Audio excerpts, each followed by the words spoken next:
Старая зебра решила сдаться львам, но то, что произошло дальше, никто не ожидал. В разгар жаркого дня саванна замерла. Все вокруг было неподвижным. Выжженная трава, сухая земля, редкая тень.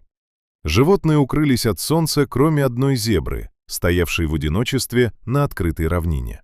Она была старой, истощенной, с поблекшими полосами и выступающими ребрами. Ее стадо ушло несколько дней назад, оставив ее позади. Таков закон выживания. Слабые не успевают за сильными. Зебра не пыталась догнать остальных. Она просто стояла, будто принимая неизбежное. В этот момент на горизонте появились лев и львица. Они двигались медленно и уверенно, как опытные хищники, сразу почувствовав легкую добычу. Зебра тоже заметила их, но не побежала. Она лишь повернула голову и спокойно смотрела, как они приближаются. Это было необычно. Обычно добыча пытается спастись, но здесь не было ни страха, ни борьбы, только усталое принятие. Лев замедлил шаг, словно пытаясь понять происходящее. Львица была готова атаковать, но он остановил ее. В поведении зебры было что-то странное, нарушающее привычный порядок. В это время зебра словно проживала свою жизнь заново. Молодость, бег со стадом, ночи под звездами, рождение детенышей, годы борьбы за выживание. Она многое пережила и теперь, казалось, была готова к финалу. Она закрыла глаза и опустила голову. Лев сделал шаг вперед. Но неподалеку за этой сценой наблюдала человек, рейнджер.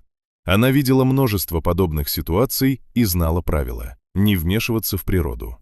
Хищники и жертвы – часть одного баланса. И все же в этот момент что-то заставило ее усомниться. Она понимала, что не может спасти всех, но может попытаться спасти одну жизнь. Она завела двигатель машины и направилась к животным. Резкий звук нарушил тишину. Лев отступил, недовольно посмотрев в сторону источника шума. Львица последовала за ним, и вскоре они исчезли. Когда все стихло, рейнджер вышла из машины и осторожно подошла к зебре. Та едва держалась на ногах. Она была истощена и обезвожена. Женщина говорила тихо и спокойно, стараясь не напугать животное. Зебра посмотрела на нее. В этом взгляде не было страха, только усталость и странное доверие. Рейнджер налила воду в емкость и поставила рядом. Сначала зебра колебалась, затем сделала шаг вперед и начала пить. Медленно, жадно, словно возвращаясь к жизни. Женщина наблюдала за каждым глотком, понимая, насколько это важно. Постепенно состояние зебры стабилизировалось. Дрожь уменьшилась, дыхание выровнялось. Позже рейнджер вызвала помощь. Команда прибыла и аккуратно погрузила зебру в транспорт. Та уже не сопротивлялась, у нее просто не осталось сил. Внутри она легла и впервые за долгое время смогла спокойно отдохнуть. Эта история — напоминание о том, что даже в мире строгих природных законов остается место для выбора.